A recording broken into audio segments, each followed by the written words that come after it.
Hey guys, welcome to your weekly dip. This is Mario Stefano, as you know.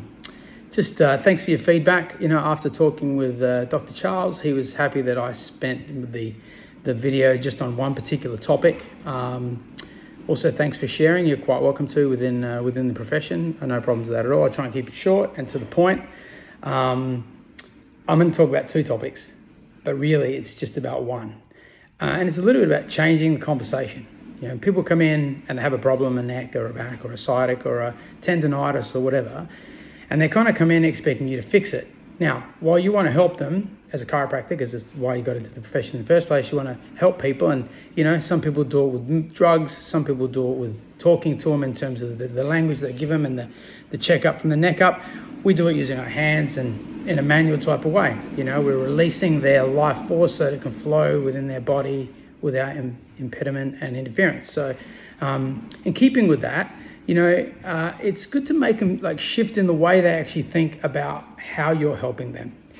Because by doing that, you can make your practice really boring, which can be a desirable thing depending on how you look at it. And I'll get to that in a minute. But, if you shift from the care being a fix-it thing, but more of a natural process, say you're training a vine, your vine grows and you let it grow a little bit and then you sort of put it in the trellis and you let it grow a bit more and then you feed it in the trellis and then it grows a little bit more and you go and feed it all in the trellis, and effectively after time, that's the shape that it'll take, even if you take the trellis away after enough time. And so with your adjustments, you like to think that we've just released the nerves and now your body's healing. Nothing in nature really heals. That's a misnomer. It's a misconception about how the world works effectively, because chairs don't heal, tables don't heal, nothing inanimate heals. And when you look at living organisms, all you're doing is replacing damaged tissues with new tissues. You could call it healing, but in actual fact, it's regeneration. So in this process or this dance where we make an adjustment, we're releasing your nervous system, we're causing your brain to fire in a different way, so everything's different relatively to how it was before the adjustment, you're actually changing the way that the nervous system works, and you're also changing the way the spine works by making sure things are moving where they should be, and maybe even better aligned. And so by having this conversation about it's a time-necessary process, and you can't rush it, you can't train the vine twice as much in half as much time.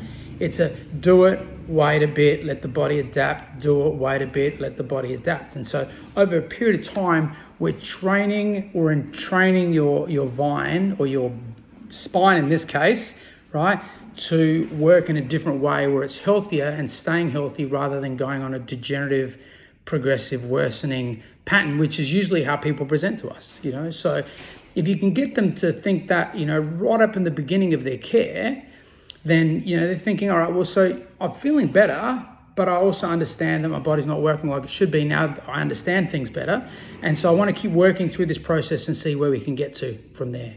And so it's less of a fix it, but it's more of about training my spine to work better and helping my body adapt better at the stresses that I have, whether it's the chemical stresses, mental stresses, or even physical stresses and stuff. So how does that make your practice more boring?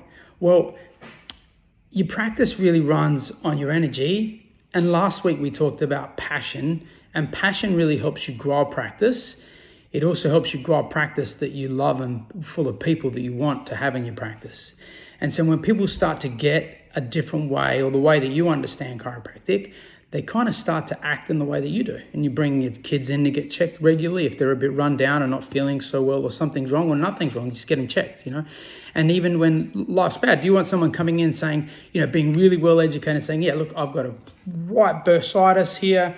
And when I lift it past 90 degrees, it pinches. If I go past there, I start to feel numbness. And it only happens between 8 and 9 o'clock in the morning, but only after I played squash the night before. It's that's great. I don't want that. What I want is someone to come and say, yeah, I need an adjustment. Yeah, my shoulder's a bit buggered, but have a look at it, but I need an adjustment, because they kind of know that you're going to check them. And when you check them and you get them an adjustment where they need it, they're going to be better off for it. They might need a few to get right. That's the kind of practice that I like, And so, we kind of discussed this already. If you're seeing 25 people a shift, and they're people that, regardless of your energy, next week there's how many people you're going to see in a shift, because that's where your energy's at. So, if you need help getting to that number, great, we can discuss that individually. But otherwise, it's just like, try and get them to think about chiropractic in the way you do. Use analogies, have fun with it, make it more boring in the sense that it doesn't matter what's going on in my life. I know when I rock up on Monday morning, I'm going to be busy, and people are going to want to see me sometimes more than I want to see them. Now that sounds terrible, but it's not bad. Speak to you next week.